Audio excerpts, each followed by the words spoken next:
1963년 당시 같은 경우는 다블 주교와 베르네 주교가 아예 서울에서 체포될 각오하고 주교복을 다 갖춰 입고 이제 대기하고 있었다 할 정도로 위기의식을 느꼈다라고 하는 점이고, 또 실제적으로 1859년 말부터 1960년까지 경신년의 천주교 박해 같은 경우는 그 포도 대장이 일으킨 이제 박해인데, 그 상당히 이제 그 박해 피해가 이제 커서 아까 했던 것처럼 전도 자체가 위기에 몰린 것이 아닌가라고 인식할 정도였고, 그다음에 1862년도에 전국적으로 밀려야 일어나게 되는데, 이때도 천주교 박해가 겹쳐지게 됩니다. 특히 경상도 지역 같은 경우에는 그전까지만 해도 천주교의 복음 전파가 활발해서 마치 작은 유럽이라고 할 정도로 경상도가 이제 해서 그 장례 예식 자체를 거의 공복년이 할 정도로 천주교가 이제 그 급성장하고 있었는데, 1960년 당시에 이런 이제 박해가 겹쳐지면서 크게 타격을 입었다라고 할 정도로 위기 상황이 지속되고 있었다라는 점을 알 수가 있습니다.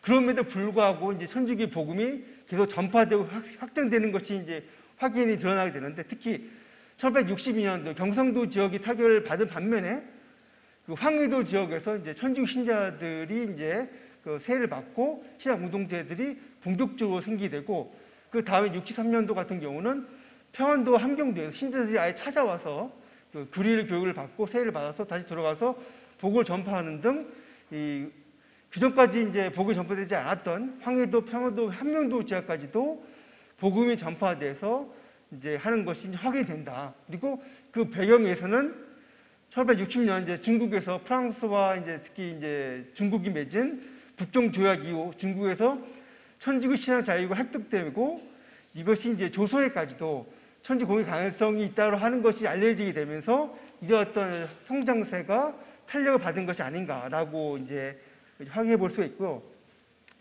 1865년도에 내포를 입부했던 선교 사제들 4명, 브리에드 신부, 볼리의 도리, 유행 신부가 여기 왔을 때, 이분들은 이제 만주에서부터 이미 조선은 천주 공인되었다라고 하는 소문이 다 퍼져서 전혀 경계 없이 그냥 모두 짐들을 해안가에 내려놓은 상태에 기다리고 있다가, 때마침 그 근처에서 다블리오 주교님이 급히 이분들을 이제 데려와서 다행히도 세포 위기를 모면했다라고 이제 얘기할 정도로 당시 분위기가 이런 어떤 상당히 낙관적인 분위기가 있었다는 것을 확인할 수가 있겠습니다.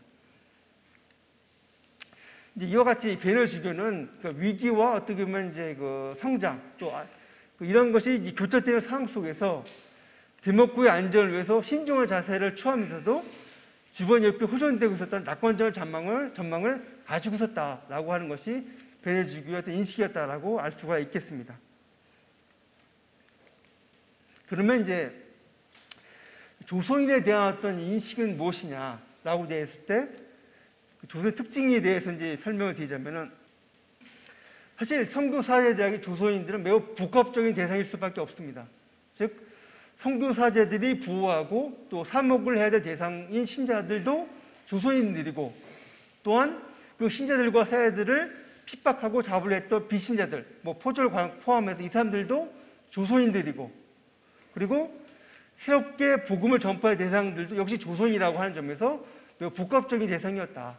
그리고 특히 이제 조선의 신자와 또는 조선의 박해자 사이에는 그 다양한 어떤 그 천주교들이 다양한 생각을 가지고 있었던 많은 이제 조선인들이 있었는데, 이들은 때에 따라서는 박해의 선동에 따라서 천주교들 배척하기도 하고, 때로는 그 천주교회와 서양세력에 의지해서 서양세력을 구원자로 삼아서 답답한 현실을 타개하고자 하는 그런 뜻을 가진 사람들도 있었다. 아주 다양한 어떤 모습들이 있었던 것이 바로 조선인들의 어떤 상황이었다는 것을 이제 베르네 주교의 인식을 통해서 알 수가 있습니다. 그래서 베르네 주교 같은 경우는 앞서 이제 들어오자마자 이제 이 천주교에 대해서 이제 훌륭한 순주의 땅이라고 하는 것을 이제 확인한 동시에 조선 신자들 역시 그 열정적인 신앙을 가지고 있었다는 것을 매우 감탄하고 있습니다.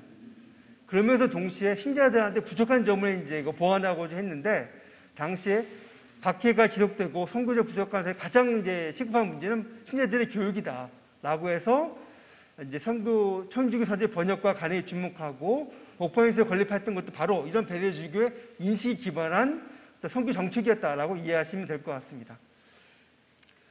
근데 이제 좀 베르네 주교 특이한 점은 이 조선인에 대해서 그 신자와 비신자를 포함해서 조선인들이 가지고 어떤 나쁜 기질이 있었다라고 이제 파악하겠다는 점입니다. 그래서 이제 그 베네주교 서원에 있는 것을 인용해 보면은 교육을 받지 못한 신자들은 영성이 부족하고 또 그들은 거의 미개한 기질을 가지고 있다라고 이제 평가를 하고 있는데, 그러면서 그들은 중국인보다 더 화를 잘 내고 오만하다. 그렇지만 반대로 그들의 신심은 열렬하고 중국인처럼 무관심하지 않다라고 중국인과 비교하면서 이렇게 평가를 하고 있거든요. 그래서 이제 이렇게 나오고, 그 다음에 여기서 비슷한 얘기인데 조선인들은 중국인보다 자존심이 강합니다. 그래서 콧대도 세고 굉장히 뻣뻣합니다. 그래서 저는 이제 베네주교는 다정한 모습을 거의 보이지 않았습니다.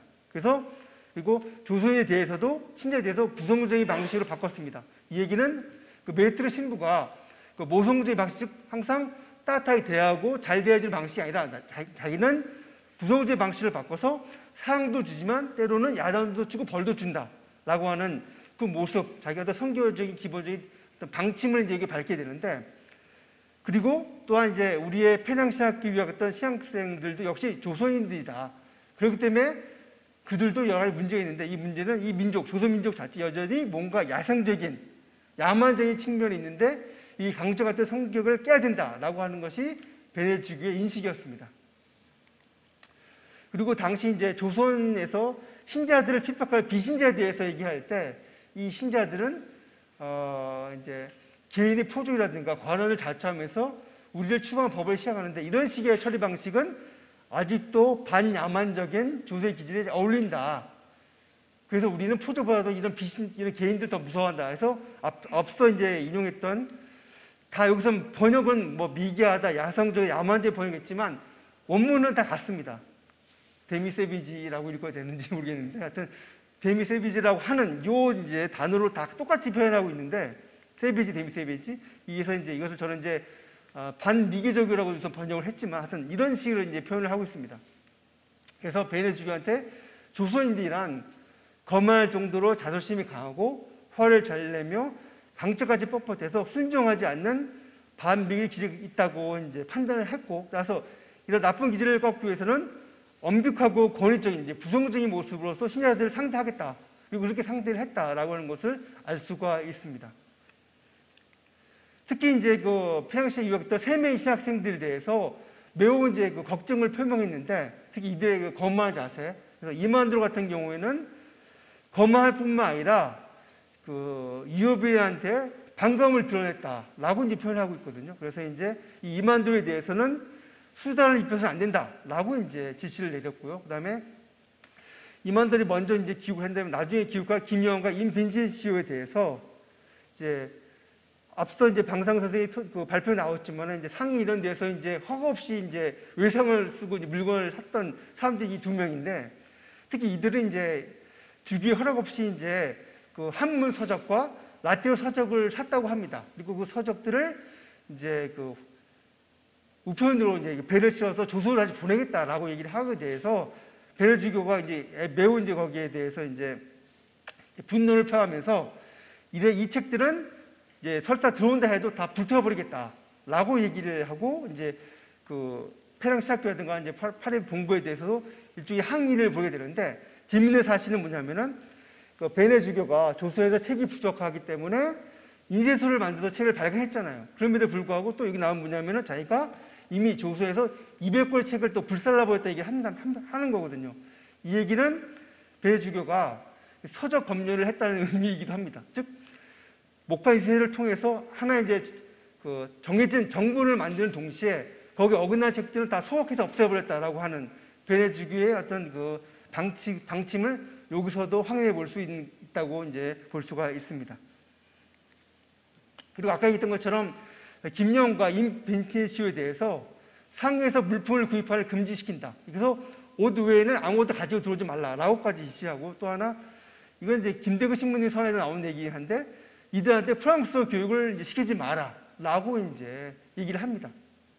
이제 그러면서 이제 이런 피학생들의 단점에 대해서 이것은 이제 반미개적인 조선인 기질이 있기 때문에 그렇다라고 이제 베네주교가 인식하고, 이제 그것을 이제 꺾기 위해서 이런 다양한 어떤 그 벌칙 내지는 지시를 내렸다라고 볼 수가 있겠습니다.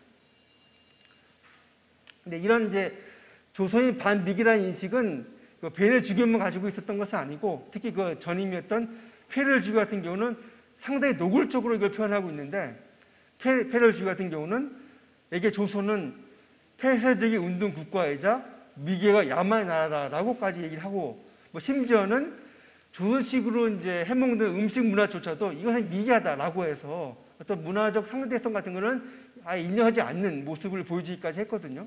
이런 모습을 보여주고, 그래서 이런 모습은 또 거기서 또한 이제 페렐 주교 같은 경우는 서양을 기조 삼아서 서양의 문명, 그다음에 아편 전쟁 이후에 이제 서양의 영향을 받게 된 중국의 마카오는 이제 반미개, 그다음에 그보다 더 먼 중국의 북부 지역은 미개, 그다음에 더 먼 조선은 미개와 야만으로 이제 구분을 하고, 또 조선이라는 나라는 결국 그렇기 때문에 천주교를 통해서 이제 문명화, 그다음에 이제 서구 문명 또 서구 그리스도화를 하는 길을 따라야 한다라고 생각하고 있었습니다.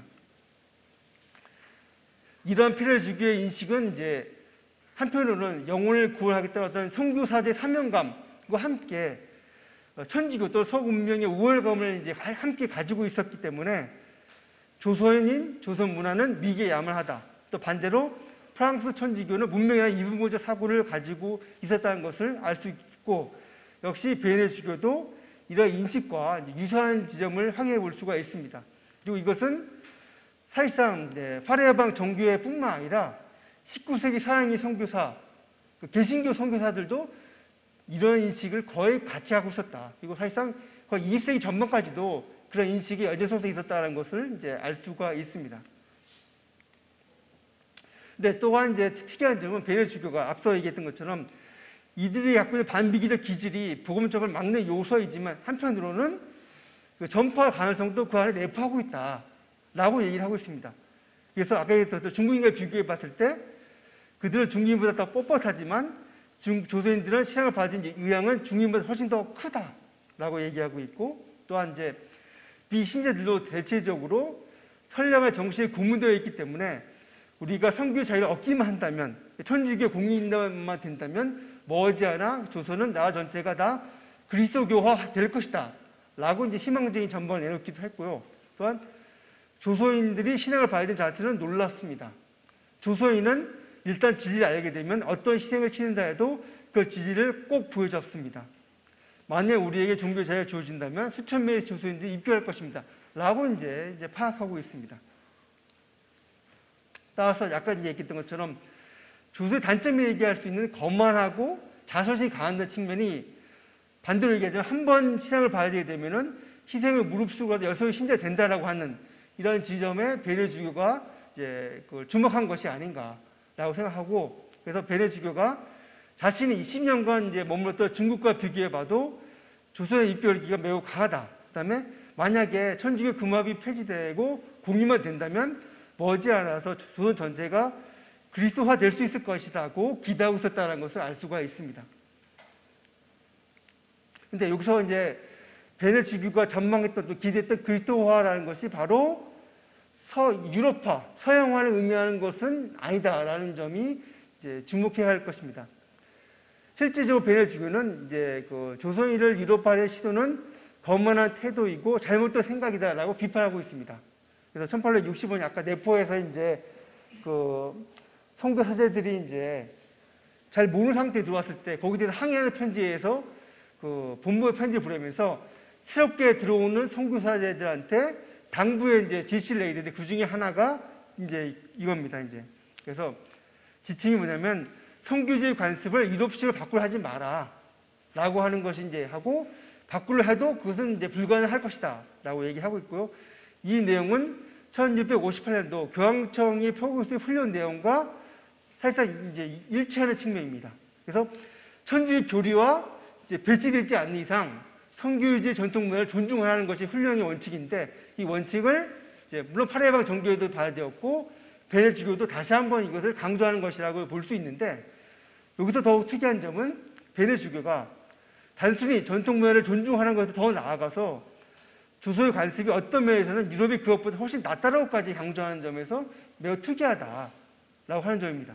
그래서 거기다 제가 좀 생각해 봤는데, 그렇다면은 이 베네주교가 경계했던 유럽파가 과연 어떤 내용일까?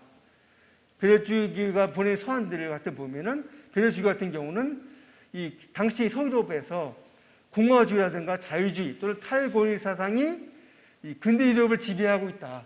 이것은 반천주의적인 사상이다. 그렇기 때문에 여기에 대해서 강한 어떤 반감을 가지고 있었기 때문에 이러한 서구 근대적인 사상이 조선 선교지에 들어오는 곳에 대해서 당연히 경계했을 것이라고 생각이 되어지고, 이러한 주교의 태도는 이른바 이제 반근대주의라고 이제 표현되는 19세기, 20세기까지 지속되던 어떤 이제 천주교의 어떤 그 교회가 가지고 있었던 그런 사고와 일맥상통한다. 그래서 이제 베네주교 같은 경우는 이 전통적인 천주교 신앙과 문화를 이제 수호하고자 하고, 그렇기 때문에 그 배치되는 근대적인 것이 유럽도 마찬가지고 조선에도 들어온 것은 원하지 않았다라고 이제 볼 수 있을 것 같습니다. 그래서 오히려 베네주교 같은 경우는 이 베네주교의 권위, 이제 부선편의 권위와 그다음에 교회 6.21세 친화적인 조선의 전통 문화가 오히려 근대사보다 낫다라고 인식한 것이 아닌가.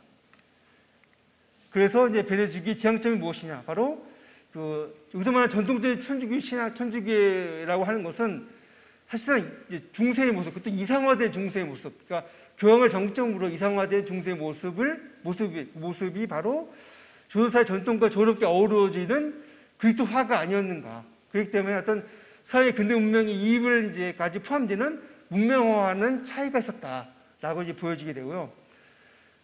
보여지게 됩니다. 그리고 이제 이러한 지향점과는 별개로 당시 조선 내부나 외적으로는 상황이 변화가 일어나야 되는데, 일부 조선인들은 서양 사회 개입과 공인을 기대하고 있었다.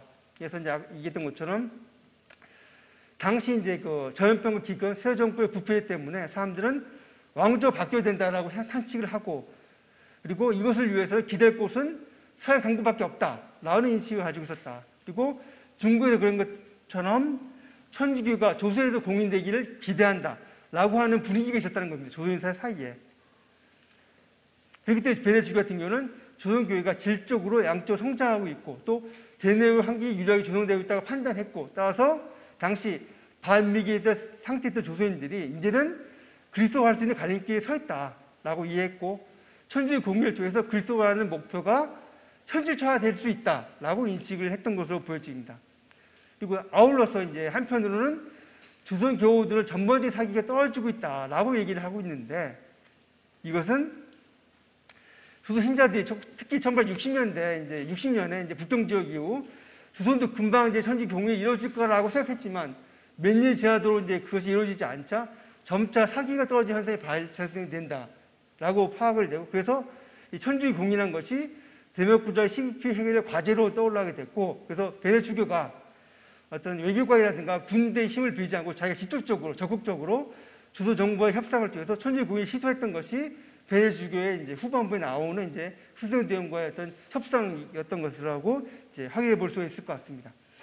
이런 것을 통해서 이제 베네주교의 인식을 통해서 살펴봤는데, 이 인식을 앞으로도 이제 다양한 측면에서 이제 연구할 과제들이 있었다고 얘기할 수 있고, 그래서 이제 조선 사회 문화에 대한 인식, 그러니까 베네주교가 어떻게 조선 사회 문화에 인식했는가라는 측면, 그다음에 제가 다루려다가 이제 다루지 못했는데 조선 정부라든가 지배층에 대해서 어떤 인식을 가지고 있었다라든가, 또는 베네주교가 베트남과 만주에서 활동할 당시 이제 모습이라든가, 또는 베네주교가 프랑스와 동아시아에 대한 인식 등 이런 것에 대한 어떤 다양한 측면에서 종합적인 연구가 앞으로도 진행되어야 되지 않을까라는 것을 이제 제안 드리면서 이상으로 마치도록 하겠습니다. 감사합니다.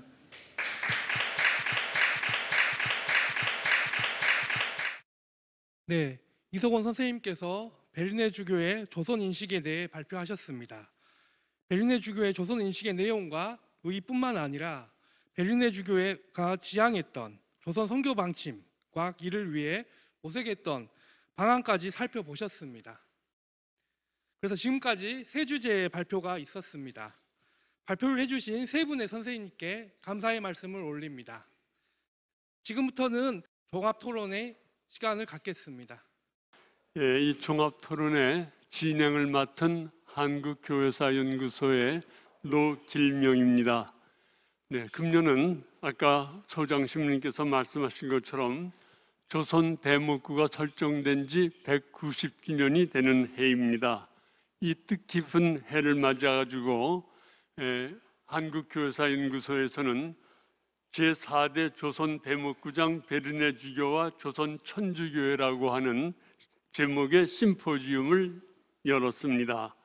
베르네 주교님의 그 대한 연구는 베르네 주교님의 사목 방침과 활동뿐만 아니라 당시 우리 신자들의 신앙과 삶, 그리고 특히 병인 대박해에 관한 연구를 하는 데 있어서 아주 기본 작업이 되는 연구라고 할 수가 있겠습니다. 우리 연구소에서는 1918년 베르네 주교 서한집을 상학원으로 발행을 했습니다. 이 서한집 발행을 계기로 앞으로 베르네 주교에 대한 연구는 더 활발해질 것이라고 생각이 되어집니다. 그런데 이 심포지움을 시작하기에 앞서서 한 가지 여러분들에게 소개의 말씀을 드려야 할 것 같습니다. 제1주제로 이 베르네 주교님의 서한집 간행에 관한 연구를 조현범 교수님께서 발표를 해 주셨습니다마는 최근에 귀중한 자료가 또 하나 발견이 되었습니다. 안양대학교 HK 플러스 사업단에서 1854년 교황 비오 9세께서 형언할 수 없는 하느님이라고 하는 칙서를 발표를 하셨는데, 그 칙서를 베르네 주교님께서 한글로 번역해 가지고 교황청으로 보낸 것이 이 안양대학교 사업단에 의해서 찾아졌습니다. 그래서 그 내용에 관해서 그 발견 과정과 그 구체적인 내용에 관해 가지고 이 안양대학교 HK 플러스 사업단의 광문섭 교수님께서 간단하게 소개를 해 주시겠습니다.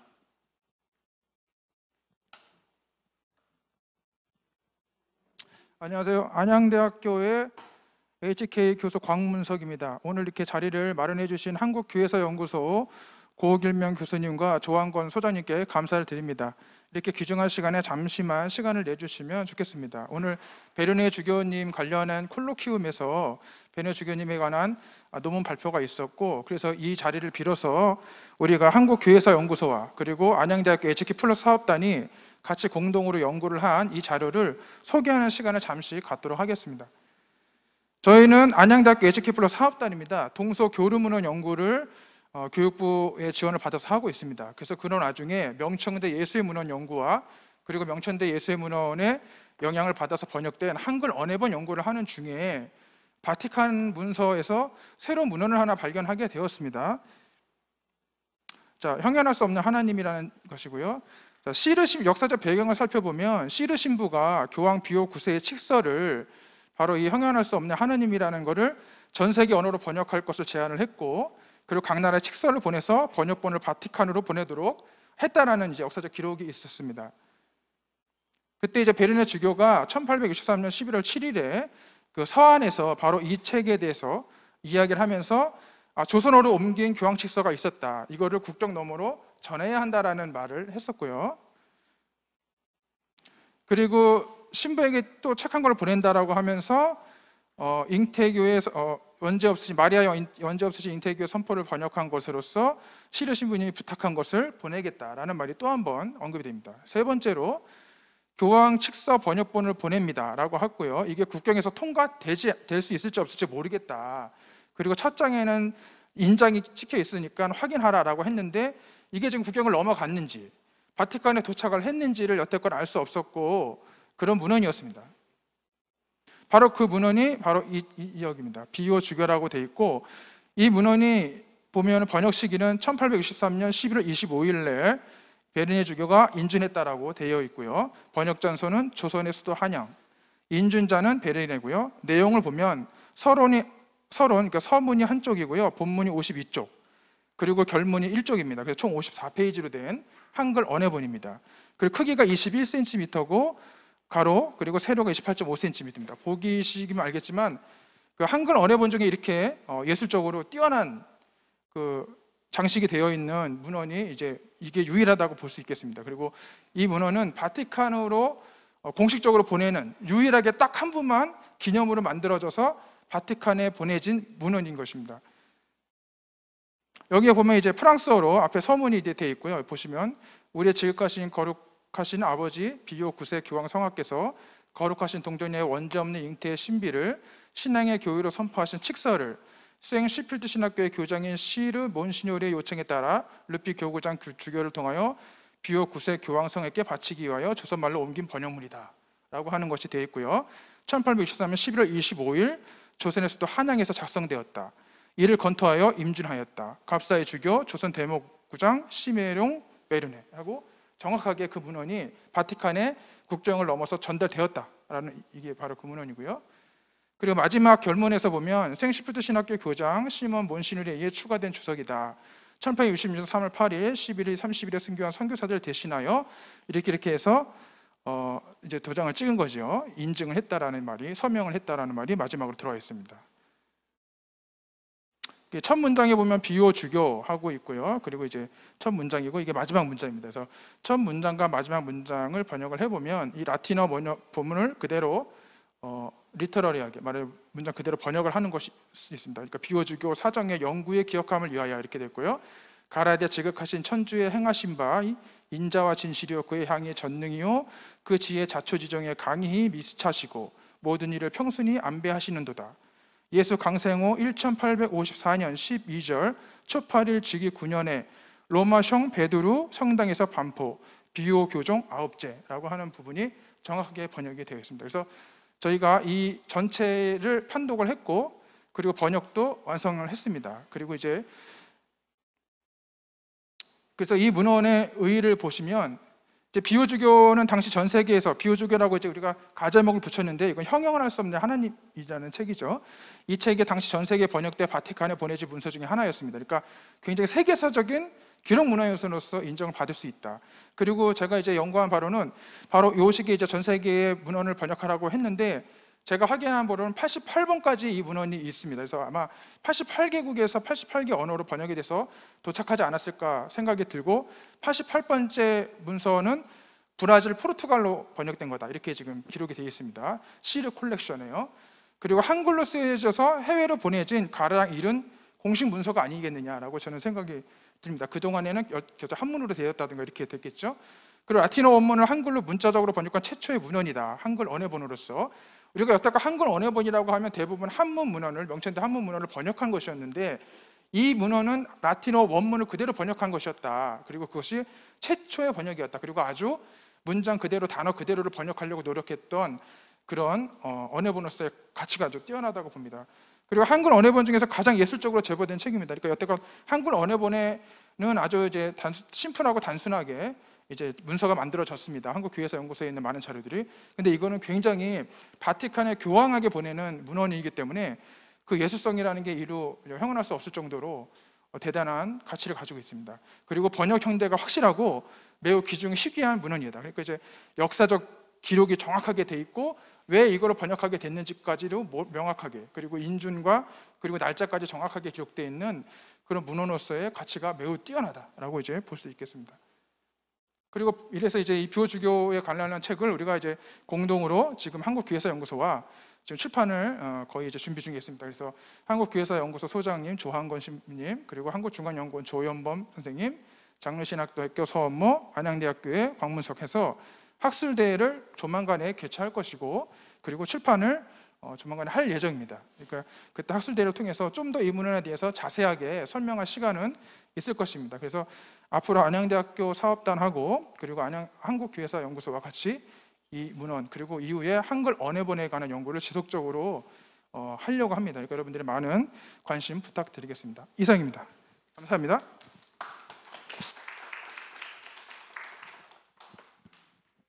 네, 아주 귀중한 문헌이 발굴이 되었습니다.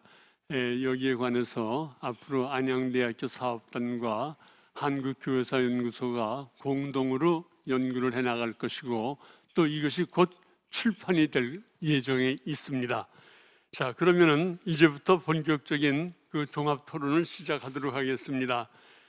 종합 토론의 진행은 먼저 발표 논문에 대한 약정 토론자의 논평과 질문을 들은 다음에 그에 대한 발표자의 답변을 듣는 것으로 시작하겠습니다.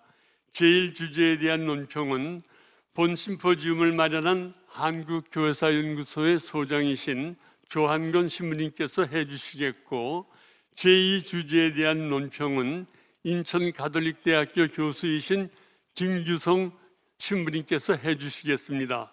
그리고 제3주제에 대한 논평은 한국교회사연구소의 책임연구원인 양인성 박사께서 해주시겠습니다. 그러면 먼저 제1주제인 베르네 주교 서한 자료의 편찬사에 대해서 조한건 신부님의 논평을 듣도록 하겠습니다.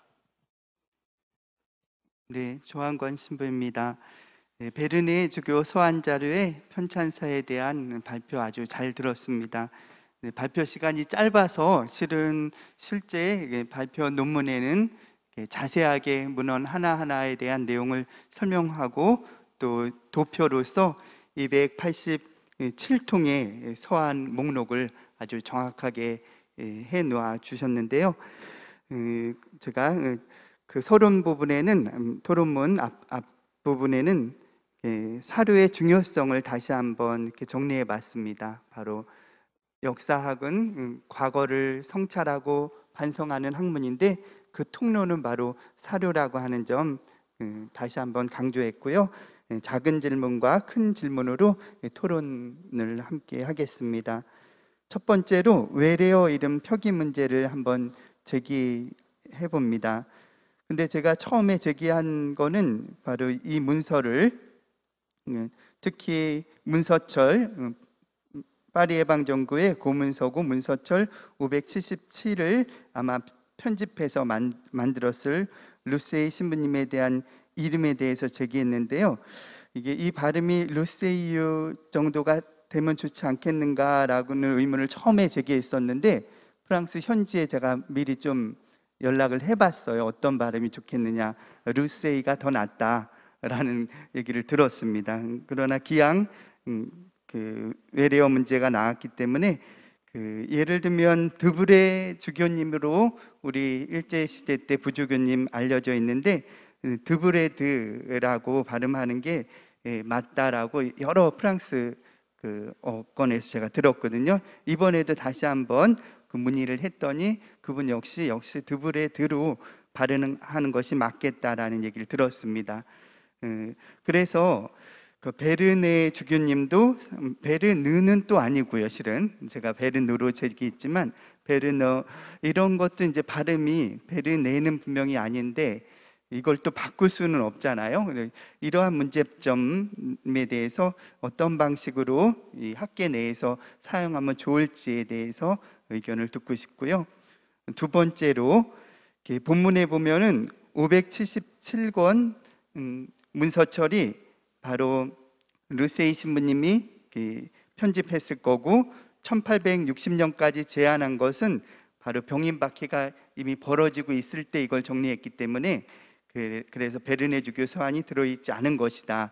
왜냐하면 병인박해로 말미암아 베르네 주교님 거는 별도로 순교자고 대목구장이니까 따로 뗐기 때문에 여기에 들어가 있지 않을 거다라고 하셨는데 혹시 그냥 단순하게 1860년까지만 모았기 때문에 그렇게 된 것이 아닌가라고 하는 질문인데요. 또 하나는 579권은요 1874년까지로 되어 있거든요. 1874년은 달래의 천주교회사가 간행된 연도입니다. 그래서 그것이 끝나고 나서 거기에 사용했던 자료들을 묶어서 579권이 론의 신부님에 의해서 만들어진 것은 아닐까라고 하는 그런 의문을 한번 제가 제기해 봤습니다.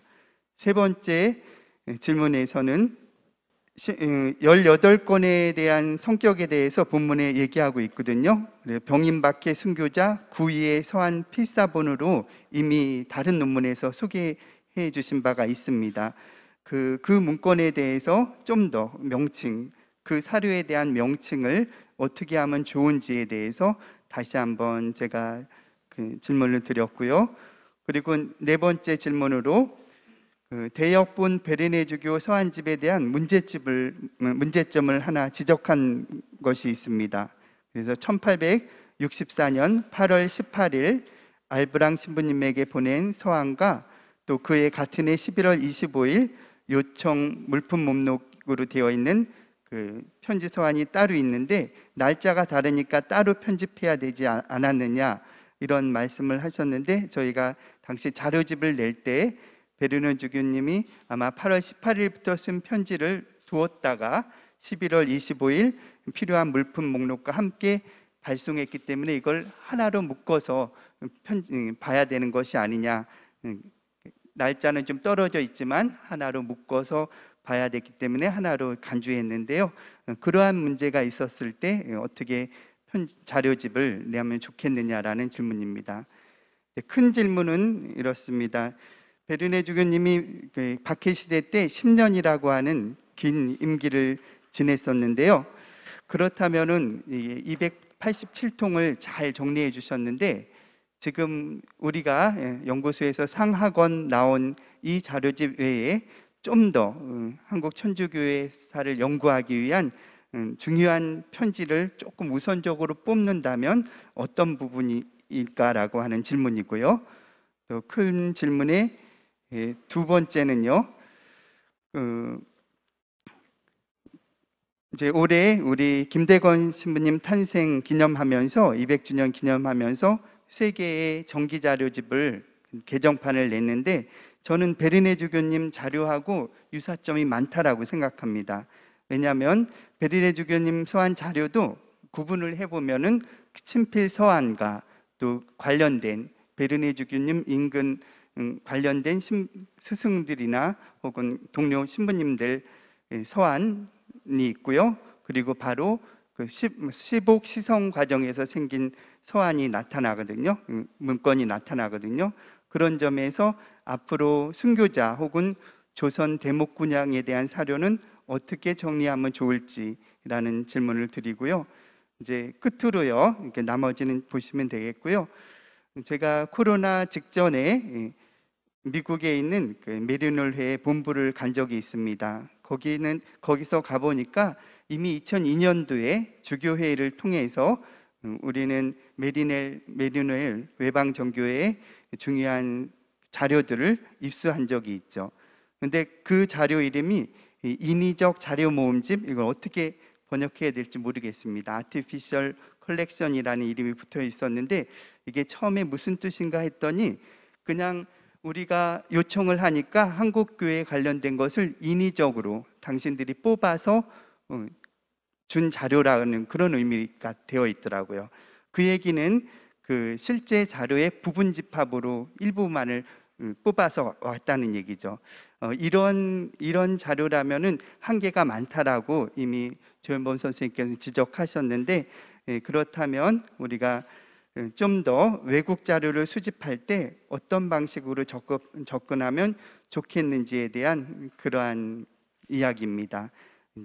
나머지는 그 질문지를 통해서 그냥 들어주시면 좋겠습니다. 이상입니다. 네, 감사합니다. 네, 이 논평에 대한 발표자의 답변을 듣기에 앞서서 제2주제, 제3주제에 대한 논평도 듣고 진행하도록 하겠습니다. 그리고 이따가 그 조 교수님께서 답변해 주실 때 이 안양대학에서 이 발견한 이 자료의 의의에 대해서도 조금 의견을 말씀해 주시면 좋겠습니다. 네, 그러면 이어서 두 번째 주제인 베르네 주교의 조선 활동에 대한 그 김유성 신부님의 논평을 듣도록 하겠습니다. 신부님 부탁합니다. 예, 오늘 그 베르네 주교의 이제 조선 선교 활동, 특히 이제 그 수입과 지출에 뭐 관련된 부분에 이제 주제문을 이렇게 읽고 논평을 하였습니다. 아까 말한 것처럼 이제 베르네 주교는 병임박해가 일어나기 전 10년 동안 조선 대목구장에 있으면서 많은 활동을 하였습니다.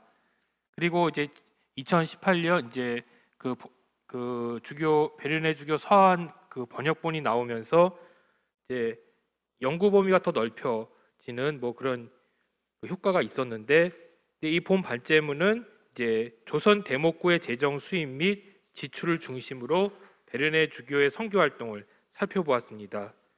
베르네 주교가 파리 해방정교회 본부에 보내는 서한에 재정 보고를 올렸고 요청한 물품 목록도 나와 있기에 가능한 연구라 생각합니다.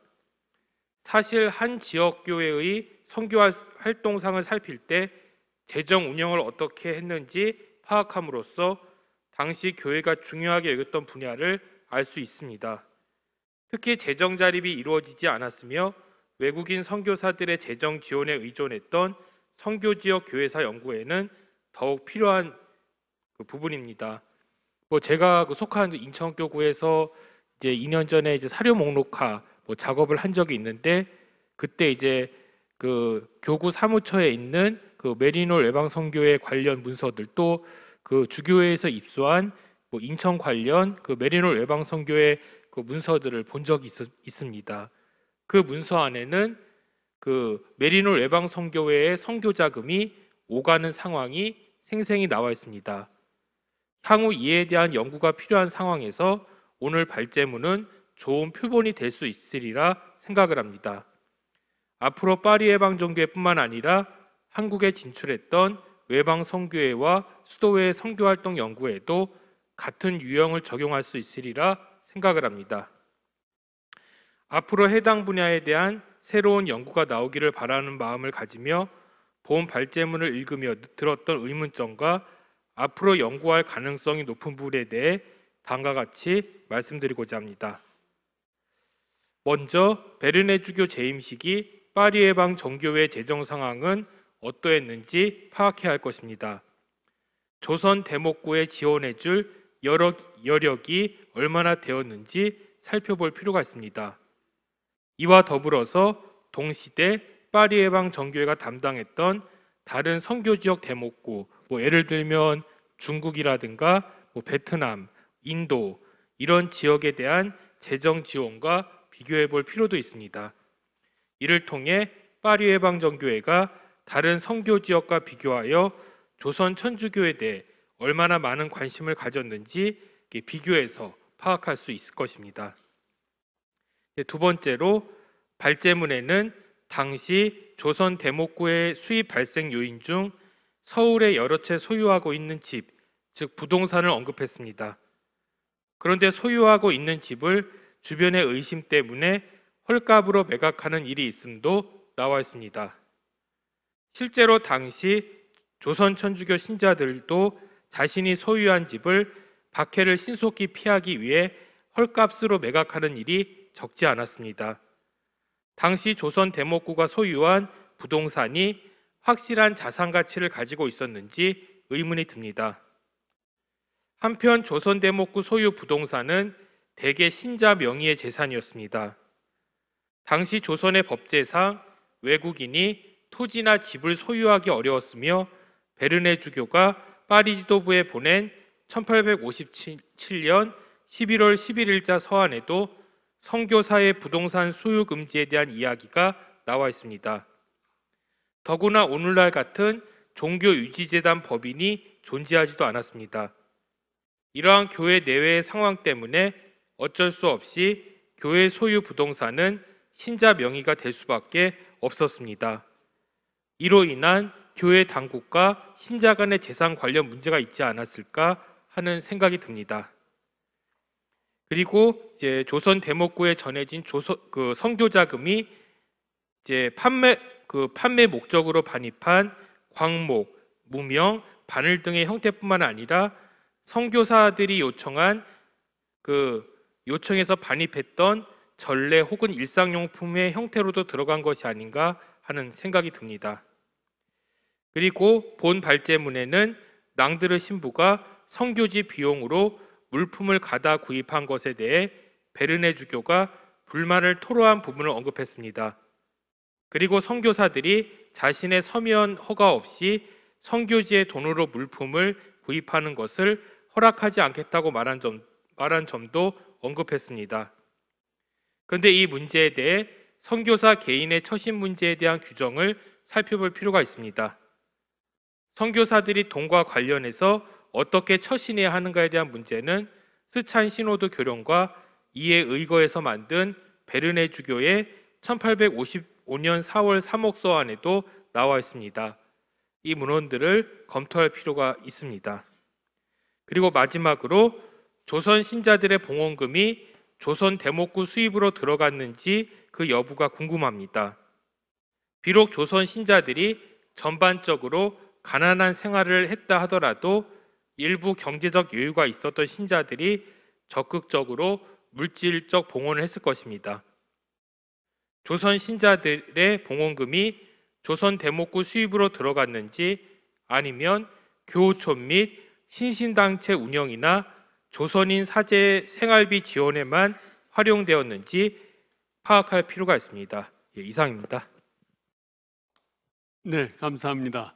그러면 세 번째 마지막 주제인 베르네 주교의 조선 인식에 대한 양선 박사의 논평을 듣도록 하겠습니다. 네, 양인성 대건 안드레아입니다. 제 발표문은 101페이지부터 토론문은 101페이지부터 103페이지까지 정리되어 있습니다. 그래서 제가 토론문을 읽는 형식으로 진행하고자 합니다. 이성원 선생님의 발표문은 베르네 주교의 조선 인식을 다룬 것입니다. 발표자도 언급하였듯이 그간 파리 외방종교의 선교사들의 조선 인식에 관한 연구는 꾸준히 축적되어 왔습니다. 파리 외방종교의 선교사들의 공통적인 인식을 검토하는 연구에서 베르네 주교의 인식도 다뤄지기도 했습니다. 하지만 베르네 주교의 조선 인식을 집중적으로 검토한 것은 이번에 이석원 선생님의 발표문이 거의 처음이 아닌가 싶습니다. 토론자는 발표문을 읽고 많은 걸 알게 되었습니다. 그런데 읽는 과정에서 궁금했던 몇 가지 점을 선생님께 질문하도록 하겠습니다. 발표자께서는 베르네 주교의 선임 대목구장들, 즉 브리게르 주교, 앵베르 주교, 페레올 주교가 조선에 대해서 은둔, 가난, 종속 등 부정적으로 인식하였다고 했습니다. 자료집 72쪽을 참고하시면 되겠습니다. 그런데 잘 알려졌듯이 브리게르 주교는 조선에 입국하지 못했습니다. 이는 대목구장들의 조선 인식이 조선에서의 경험에 의해서만 형성된 것이 아님을 말해줍니다. 조선에 입국하기 전에 얻은 정보가 그들의 인식에 적지 않은 영향을 미쳤을 것으로 생각이 됩니다. 그렇다면 이와 같은 조선 대목구장의 조선 인식이 어떻게 형성되는 것인지, 그리고 무엇에 의해 영향을 받았는지가 궁금합니다. 두 번째 질문을 말씀드리겠습니다. 제가 두 번째 질문은 자료집 80쪽에서 82쪽 사이에 그 내용을 바탕으로 한 것입니다. 발표자께서는 페레올 주교가 문명화의 정도에 따라서 서양, 그리고 마카오를 반미계, 중국 북부를 미계, 그리고 조선을 미계 야만으로 구분하였다고 했습니다. 이와는 달리 베르네 주교는 조선을 반미계 또는 반야만으로 인식하였다고 했습니다. 그렇다면 제가 이해하기로는 조선의 문명화를 판단함에 있어서 베르네 주교가 페레올 주교보다 좀 진전된 인식을 했다고 이해했는데요. 그 이유가 무엇인지가 궁금합니다. 그리고 세 번째 질문입니다. 이건 86쪽과 관련된 질문입니다. 발표자께서는 베르네 주교가 유로파가 배제된 오로지 그리스도화라는 말을 사용했다고 했습니다. 이는 페레올 주교가 천주교 전파와 함께 서양 근대 문명의 유입까지 포함된 문명화라는 말을 썼던 것과 비교되는 점이라고 했습니다. 베르네 주교가 그러한 입장을 취한 이유에 대해서는 유럽을 지배하는 반천주교적 세속 사상 때문이라고 했습니다. 그런데 제가 알기로는 유럽에서 반천주교 세속 사상이 유행한 것은 베르네 주교가 활동하던 시기 때만이 아니라 페레올 주교 때도 마찬가지였습니다. 그럼에도 불구하고 페레올 주교와 베르네 주교의 입장 차이가 있었던 것입니다. 그렇다면 베르네 주교가 페레올 주교와 입장 차이를 보이게 된 또 다른 이유가 있지 않을까 생각됩니다. 그래서 그 이유를 찾아야 하지 않을까 싶습니다. 네 번째 질문입니다. 베르네 주교의 조선 인식 변화에 대해서 좀 더 검토가 필요하지 않을까 생각이 됩니다. 프랑스 선교사들은 조선에서 생활하면서 인식의 변화를 보이기도 했습니다. 다블리 주교가 대표적인 사례라 할 수 있습니다. 다블리 주교는 조선 입국 초기에만 해도 조선의 정치, 문화, 관습, 조선인의 성격에 대해서 매우 비판적이었습니다. 그러나 약 15년간의 생활을 한 뒤에는 조선의 사회 원리와 관습에 긍정적으로 평가했습니다. 이처럼 선교사들 중에는 이러한 인식의 변화를 보이는 경우가 있었습니다. 베르네 주교도 약 11년간이라는 긴 기간 동안 조선에서 활동을 했습니다. 그런 과정에서 조선 그리고 조선인에 대한 인식 변화가 없었는지가 궁금합니다. 마지막으로 질문을 드리면 발표자께서는 베르네 주교와 선임 대목구장의 인식을 비교하였습니다.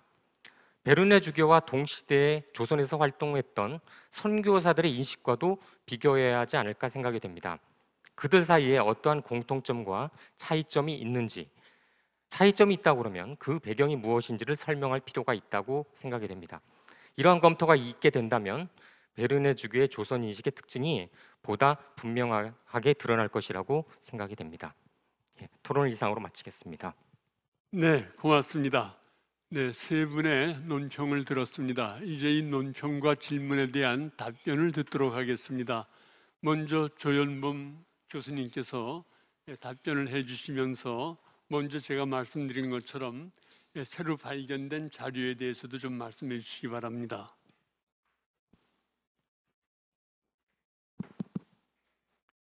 네, 말씀을 드리기에 앞서서 저는 오늘 발표가 굉장히 어색하고 낯설었는데요.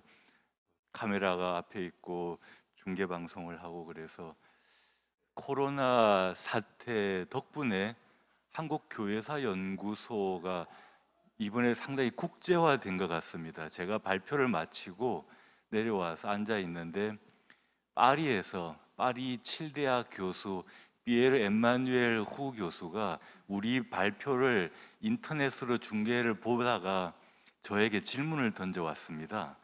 그래서 그에 대한 답변도 하고 있는데 오히려 전화위복이랄까요? 아니면 이 어려운 시기가 오히려 한국교회사연구소에는 국제화의 새로운 길을 만들었는지도 모르겠습니다. 말씀드리겠습니다. 일단 처음에 간단히 말씀드리겠습니다. 인에파빌리스 데우스라는 비오 9세 교황 직서의 조선어 번역본이 가지고 있는 어휘에 대한 말을 해달라고 요청하셨습니다. 첫째는 제가 생각할 때는 영성적 신앙적 어휘에 대해서도 생각을 짚어봐야 될 것 같습니다. 무렴시태 교리를 교어의로 선포한 직서죠. 바로 조선교회의 주보이시죠. 엄밀하게 이야기하면 공동주보입니다. 성요셉과 무렴시태 성모님. 그래서 이 문서를 만든 조선인 교우들의 엄청난 정성을 느낄 수 있었습니다. 몇 장면을 보시지는 않았겠지만 보시면 거기에 꽃그림이라든지 그 장정을 한 모습이라든지 이런 것들을 보면은 이 하나의 문서를 만들기 위해서 1860년 당시에 베르네 주교님과 다블리 주교님 그리고 예하의 선교사들과 조선인 교우들이 얼마나 정성을 들였는지를 알 수 있습니다. 그래서 한국 교회가 만들어서 제작하여 로마로 보내거나 파리로 보냈던 수많은 문서들 중에서 이렇게 정성 들여서 만든 문서는 저는 처음 봤습니다. 그래서 그게 담겨 있는 조선교회 주보로서의 무렴시대 성모님의 교리를 도금화로 선포하는 칙서에 대해서 조선인 교우들이 가졌던 어떤 그런 정성스러움 이런 것들을 영성적 신앙적 의의로서 짚어야 되지 않을까 싶습니다. 그리고 두 번째는 교회사적인 의의도 말할 수 있겠죠. 조선교회가 일단 외부로부터 로마로부터 받아서 조선어 번역본을 만들어서 외부로 다시 내보내는 것입니다. 들어오고 나가는 과정이 명확하게 있는 거죠. 그래서 이건 어쩌면은 조선교회가 보편교회와 어떤 식으로 결합되어 있었는지를 보여준다는 점에서 상당히 의의가 큰 문헌이라고 저는 생각이 됩니다. 그래서 앞으로 이 연구 방향도 첫 번째는 예술사적인 연구도 있을 수 있습니다. 그 꽃그림에서 보면은 조선에 없는 꽃도 있습니다. 그래서 이런 아마 이서원 선생님께서 연구하셨지만 조선 대목고 인쇄소에서 가지고 있었던 인쇄 기술과 여러 가지 모든 노하우가 총동원되지 않았을까 생각이 되기 때문에 이 호화, 장정과 꽃그림 등 예술사적인 연구도 있어야 될 것이고 번역사적인 연구도 가능할 것입니다. 라틴어 교리 용어가 조선어로 번역이 되었기 때문이죠. 따라서 교리 교육사, 신학사적인 어휘도 있을 것입니다. 무렴시태 교리에 대한 조선 교회의 이해도를 보여주기 때문일 거라고 생각을 합니다. 간단히 이 정도로 말씀을 드리고요. 제 논평에 대한 토론은 짧게 말씀을 드리겠습니다. 첫째는 이 표기법, 베르느가 맞냐, 베르뇌가 맞냐, 루세이유가 맞냐, 루세이가 맞냐에 대해서 의견을 달라 하시면 저는 한국교회사연구소가 만든 가톨릭 대사전의 표제어에 나오는 표기법을 준용을 하는 것이 제일 적합하지 않겠나 이렇게 생각이 듭니다. 그리고 두 번째는 이 병인박해 순교자 서한 필사집의 명칭에 대해서 어떻게 부르는지 합당한지 의견을 듣고 싶다고 말씀하셨는데요. 아직 저는 병인박해 순교자 서한 필사집이라고 말씀을 드렸습니다만 1910년 파리 대교구에서의 저술 심사 관련한 재판 과정에 대한 연구들이 좀 더 진행이 되면은 정확한 명칭을 만들어낼 수 있지 않을까 생각이 됩니다. 그리고 베르네 주교님의 서한 중에서도 조선 대목구 시절이 아닌 그 이전에 나온 서한 중에서 어떤 것이 중요한지를 뽑아달라고 말씀을 하시면 제가 다음에 뽑아서 드리겠습니다. 그리고 나머지 이 사료 편찬 정리 그리고 이 사료집이 잘 팔리는 문제는 제가 생각할 수 있는 역량을 넘어서기 때문에 제가 드릴 수 있는 대답은 아닌 것 같고요. 제일 마지막에 5번으로 문서철과 HB, BHB, DF 등등등을 어떻게 구분하면 좋을지 어려운 일입니다. 그래서 현재 파리 외방전교회 문서고에서도 이게 분류가 너무 어렵기 때문에 아예 다 깨트려서 회원 선교사 임명별로 분류하자. 다 임명. 파리 외방전교회 선교사들은 회원 번호가 있습니다. 1번부터 해서 지금 몇천 번까지 번호 매겨진 그 순서대로 다 재정리를 하자라고 말했는데 에도 불구하고 옛 자료를 깨트릴 수는 없기 때문에 그건 유지를 하고 있습니다. 그래서 우리도 파리 외방전교회 문서고에서 정리한 분류와 서류철의 이름을 그대로 유지하면서 쓰는 것이 낫지 않느냐. 새로운 분류라든지 이런 걸 구분을 해내지는 어려울 것 같다 이런 생각이 듭니다. 네, 이상입니다. 감사합니다. 이 발표자의 답변에 대해서 신부님 또 하신 말씀 있으시면은. 이 파리 외방 문서철 자료도 그렇고 그 HB 시리즈도 그렇고 그 한국 교회에서 나름대로 우리 교회가 자체적으로 생산해낸 또 남겨놓은 자료들도 이렇게 분류를 잘 하고 구분해서 사용하게 되는데 이제 그쪽에는 어떻게 보면 수백 년 그리고 다른 외국의 선교, 아시아권의 선교의 모든 자료들이 함께 비치되어 있기 때문에 그 컬렉션으로 따지면 훨씬 광범위하겠죠. 그런 과정 안에서 또 분류 담당자가 바뀌면서 새로운 문서철이 나온 것들을 우리가 다시 추적해야 되기 때문에 원 사료에 대한 본래 묶여진 어떤 방식이라던가 이런 것들을 알아야만 그 사료를 정확하게 찾고 또 정확하게 사용할 수 있다라는 생각이 들거든요. 그래서 이번에 김대건 신부님 관련 자료들을 다시 한번 모으고 개정판을 내면서 이렇게 시복 시성 과정 안에서 모든 자료들을 다시 한번 수합하기 때문에 그때 다시 한번 카피도 하게 되고 다시 여러 자료들을 수집하는 과정에서 다시 모였겠구나, 프랑스도 마찬가지였겠구나라는 생각을 해보게 됐습니다. 그래서 이번에 그 필사본으로 되어 있는 거 그리고 또 인쇄본, 타자본으로 되어 있는 거 또 카피본으로 되어 있는 거 원본 해가지고 이제 세 가지 방식으로 나눠서 베르네 주교 서한집을 잘 정리를 해주셨는데요. 마찬가지로 그런 방식으로 한국교회 사료들도 또 본래 원서는 어느 정도 남아 있고 그것이 어떻게 카피되면서 또 시복 과정에서 또 어떻게 그 자료들이 활용되면서 또 쓰였는지 이런 걸 잘 추적해서 함께 해나가면 좋겠다 이런 생각을 해봤습니다. 네, 이상입니다. 네, 감사합니다. 그러면 제2주제 논평에 대해서 방상근 박사께서 답변해 주시기 바랍니다. 예, 답변 드리겠습니다. 신부님께서 처음으로 질문해 주신 것은 파리 외방전교회의 어떤 재정 상황도 파악해야 되지 않느냐 하는 거하고 그다음에 파리 외전에서 지원한 다른 선교지의 어떤 지원과도 비교할 필요가 있다는 말씀인데요.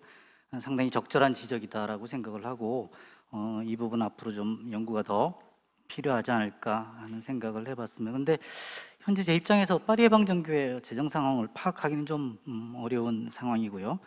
사실 뭐 자료가 있는지도 모르겠고요.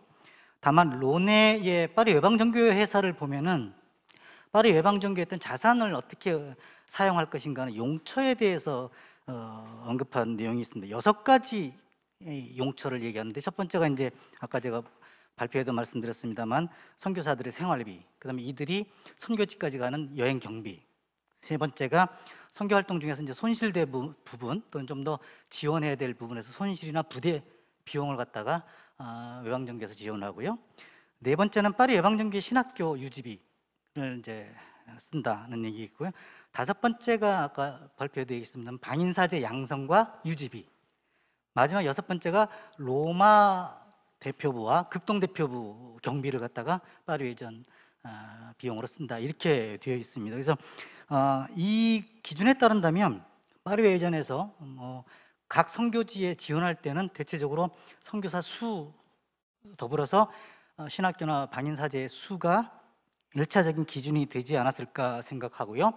그러다 보면 어떤 일정한 기준이었기 때문에 이 파리 외전이 그런 식으로 지원을 했다 그러면 그걸 가지고 파리 외전이 어느 선교지에 좀 더 관심을 갖고 있었다 하는 걸 좀 알기는 그런 거는 좀 어렵지 않을까 해서 아무튼 이 부분은 좀 더 자료를 찾아서 검토될 필요가 있는 그러한 말씀이었다고 생각을 합니다.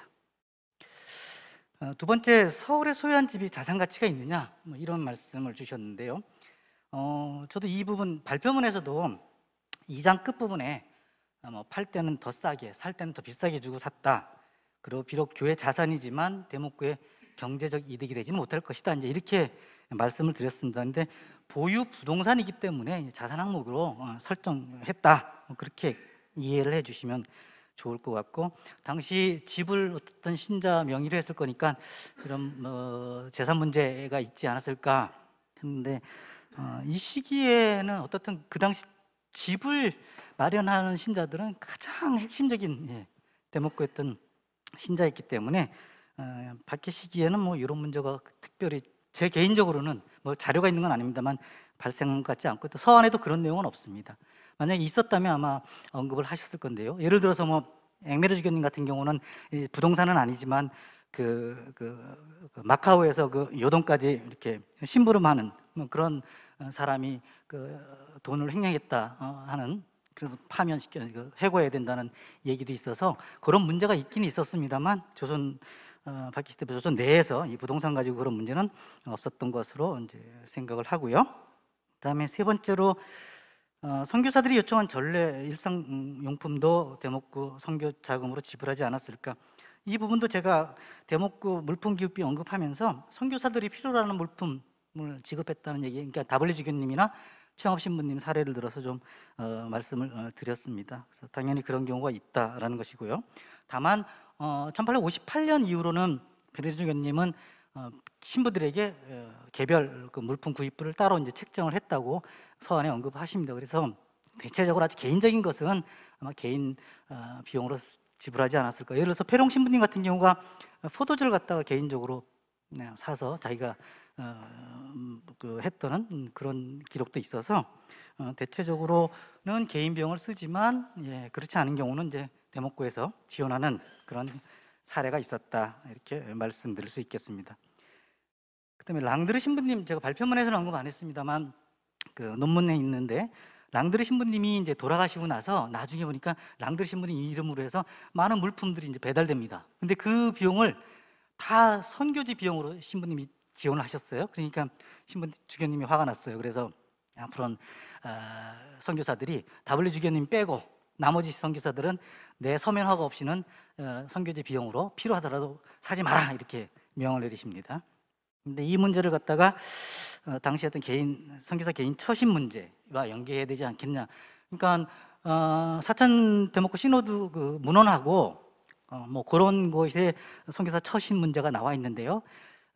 근데 요건 좀 시기가 좀 다른 것 같습니다. 그러니까 그런 문제, 예를 들어서 아까 부동산 제가 말씀드린 소유 금지, 그다음 공동 기금제, 1년 생활비를 갖다 쓰고 나온 거 반환하는 게 요 결정이 1858년, 그러니까 3억 선에 나옵니다.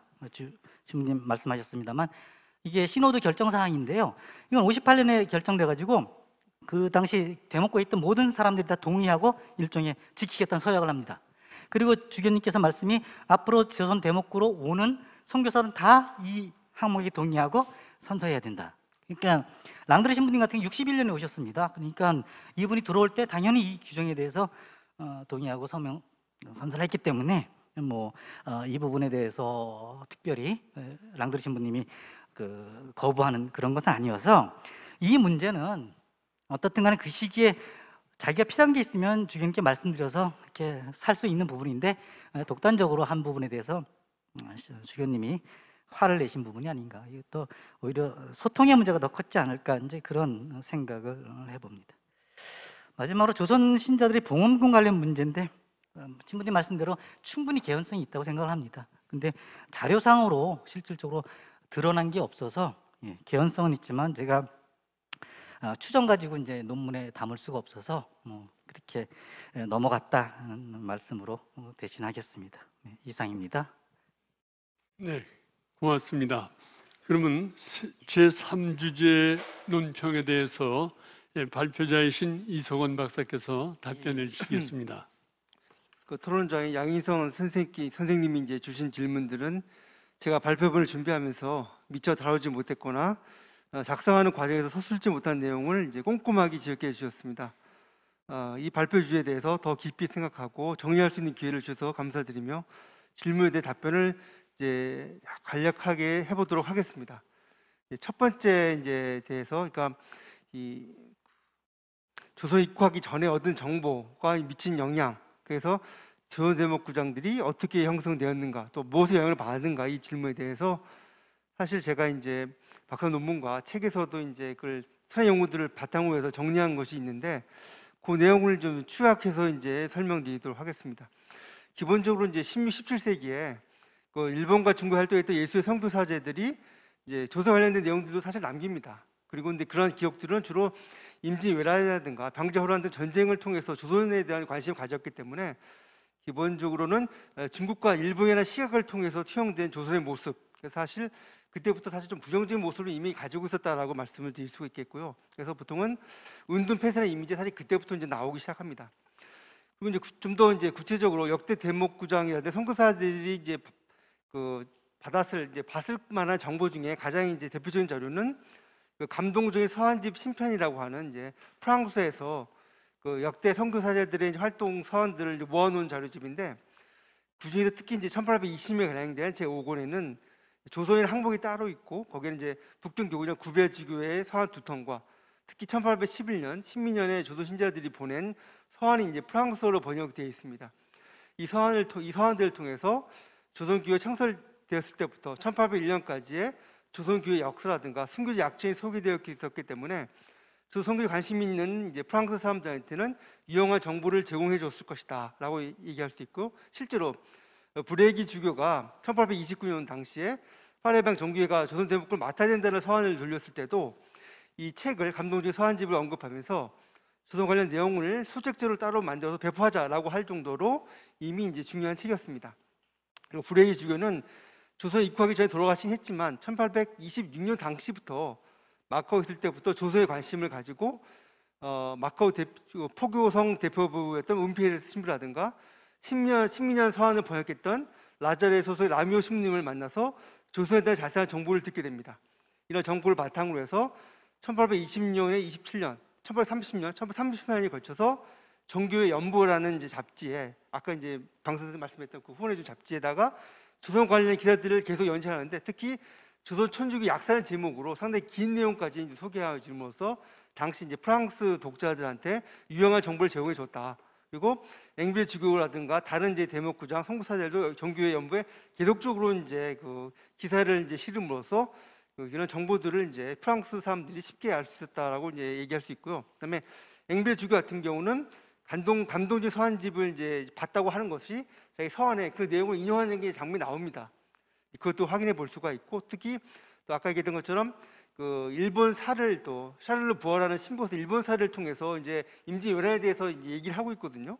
여기서도 역시 이제 일본 어떤 그 관점에서 침략을 받는 약자 조선 또는 침략하는 강자 일본이라는 인식을 이제 가지게 됐고, 아까 얘기했던 것처럼 조선은 중국뿐만 아니라 일본에도 예속돼 있다. 그래서 동네 외가는 일종의 이제 식민지 총독부다라는 식의 어떤 인식을 가지게 된 것도 다 이런 이제 책의 영향을 받았다. 근데 아까처럼 그 감동적인 이제 서한 지배는 구비아주기의 서한을 보게 되면은 역시 마찬가지로 이제 그 중국은 종주국, 조선은 이제 조공국 속국이라는 어떤 인식이 이제 드러나 있거든요.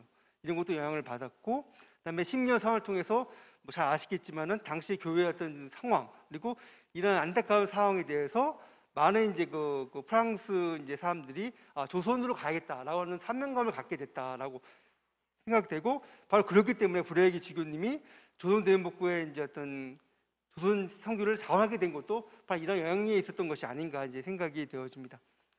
이와 같이 이제 감동의 서한집이라든가 정교회 연보 이런 것을 통해서 조선에 입국하기 전부터 조선에 대한 지식을 이제 알 수 있었다는 것이고, 그걸 통해서 아까 얘기했던 것처럼 그러니까 순교자의 나라 조선이라는 이미지와 함께 동시에 이 천주교를 가혹하게 탄압하는 야만적인 조선 또는 은둔폐쇄의 조선이라는 이미지가 이제 고정화돼서 다 했다는 것을 알 수가 있을 것 같습니다.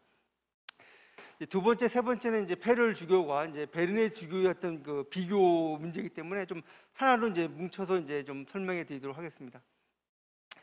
입장의 차이라는 것이 이제 나오는데, 특히 이제 뭐 저는 페레 주교의 문명화와 베네 주교의 글서화를 이제 구분을 했는데, 이것은 다시 얘기하면 어떤 서양 근대 문명 유입에 반발하는 베네 주교와 서양 근대 문명의 유입을 뭐 어느 정도는 긍정한다고 하는 베네 주교의 차이라고도 볼 수 있는데, 이것은 조선 문화와 서구 근대 문명에 대한 인식, 그리고 근대 문명 유입과 천주교 보호 전파의 상관관계에 대한 인식의 차이가 있었던 것이 아닌가 생각되어집니다. 페레올 주교가 이제 그 조선 문화를 이제 폄하하고 이제 당대 서양 문명을 긍정적으로 본 것은 분명해 보입니다.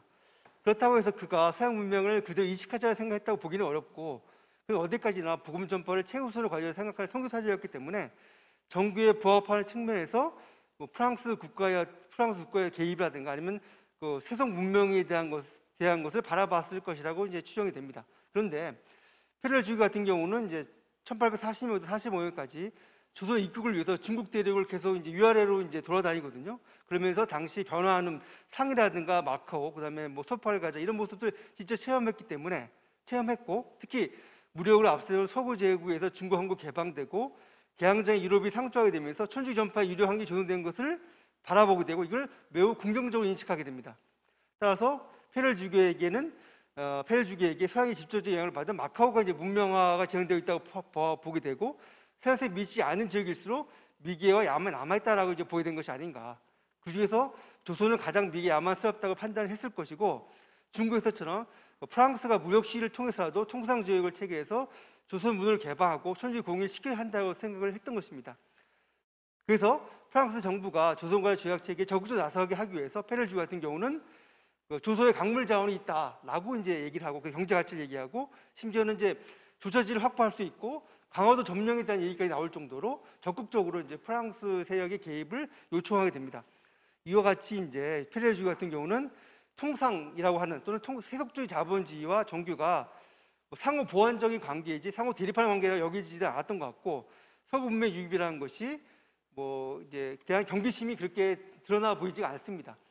그에 비해 이제 베네 주교는 1840년대 50년대까지 이제 만주 대목구에 활동하면서 동아시아 주민이라든가 전통문화에 대한 경험이 많았고, 또 서구 문물과 그리스도교, 뭐 그런 개신교를 포함해서 그것이 유입된 이후에 선교지가 어떻게 변화하고 있는가에 대해서 목격하기도 하고 또 계속 들었기 때문에 거기에 대한 이제 그 정보를 알고 있었다.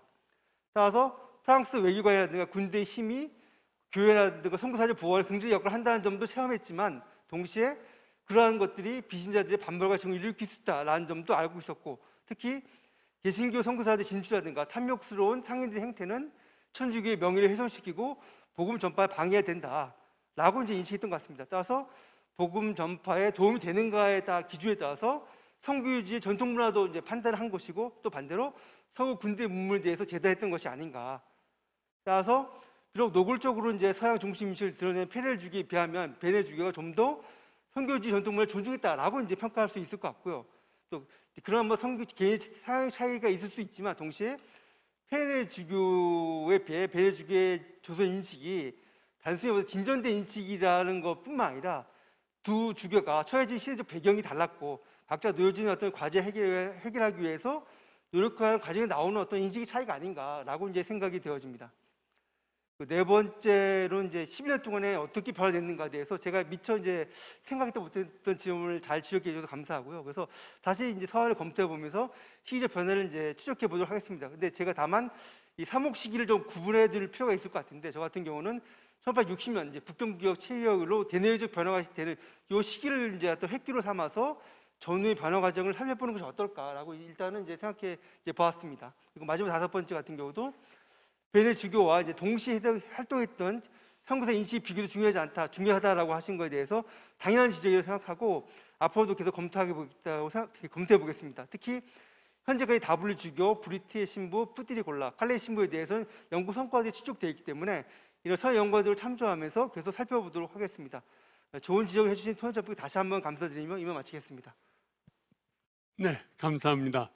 네, 지금까지 발표자와 토론자 그리고 토론과 질문에 대한 발표자의 답변까지 들었습니다. 이제는 발표자, 토론자 구분 없이 또 여기 좀 방청해 주시는 이 플로어에 계신 분들과 다 함께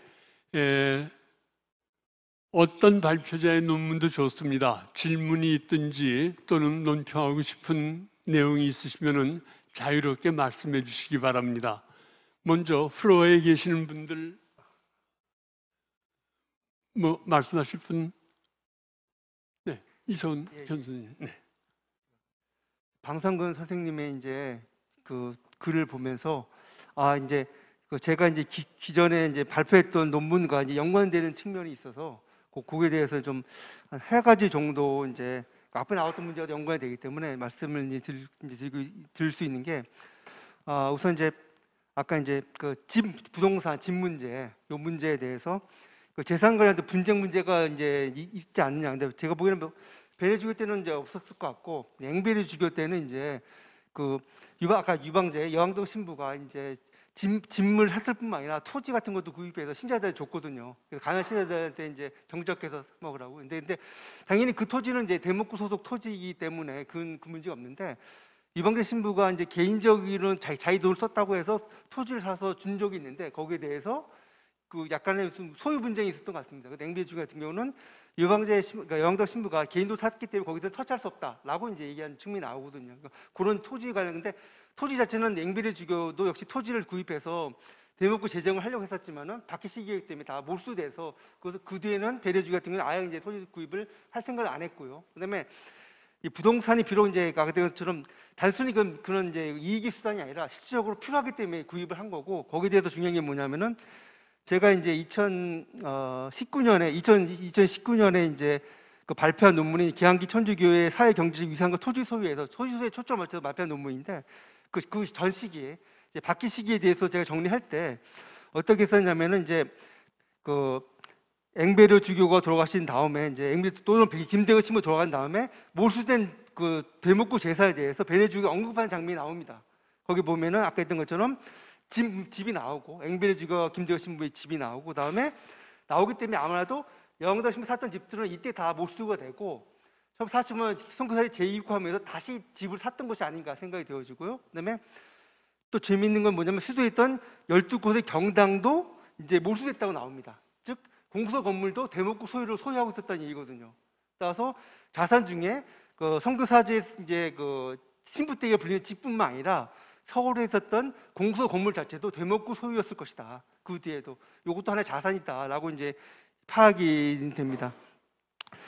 이제 그 다음에 이제 뭐 집기, 돈 이런 것도 있고 또 하나 이제 보게 되면은 이게 아까 실제로 수입과 지출을 보게 보면은 이제 수입 초과잖아요. 그래서 돈을 모아서 아까 했던 것처럼 거원과 시학수를 설립할 것이다. 그건 뭐 베네주교 나오는데 또 재밌는 게 뭐냐면은 베네주교가 체포됐을 때 베네주교 집에서 은계가 이제 몰수가 됩니다.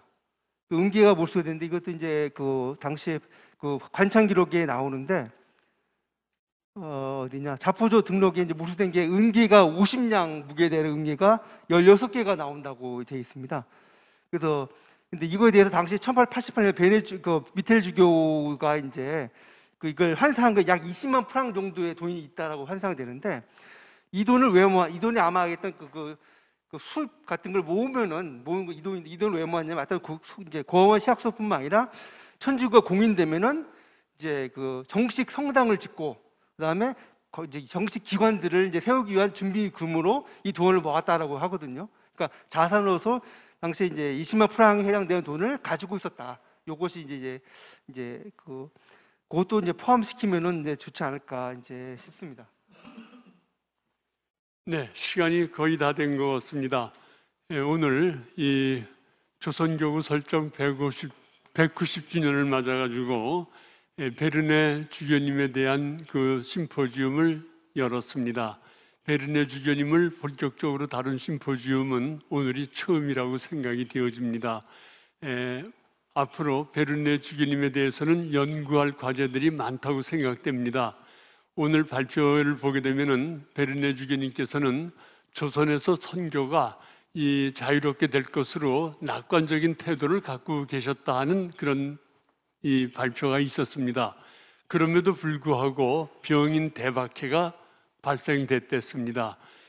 당시 그 박해의 상황에 대해서 이 베르네 주교님이 어떻게 대처를 하셨고 또 대원군과 베르네 주교님 간에 그 이 회담을 준비했다 하는 이런 그 기록들도 있었는데 그것이 깨지게 된 그런 과정 등등 앞으로 연구해야 될 부분들은 굉장히 많다고 생각이 되어집니다. 이 베르네 주교님의 서한들이 발간이 됐기 때문에 앞으로 연구하는 데 큰 도움이 될 것으로 이렇게 생각이 듭니다. 오늘은 베르네 주교님에 대한 그 이 첫 심포지움을 가졌다 하는 여기에 의미를 부여하면서 오늘 발표와 토론을 마치도록 하겠습니다. 지금까지 같이 해주신 많은 분들께 감사를 드리고 또 인터넷을 통해서 이 심포지움을 처음부터 끝까지 시청해 주신 많은 분들께 감사를 드립니다. 이것으로 이번 심포지움을 마치도록 하겠습니다. 감사합니다.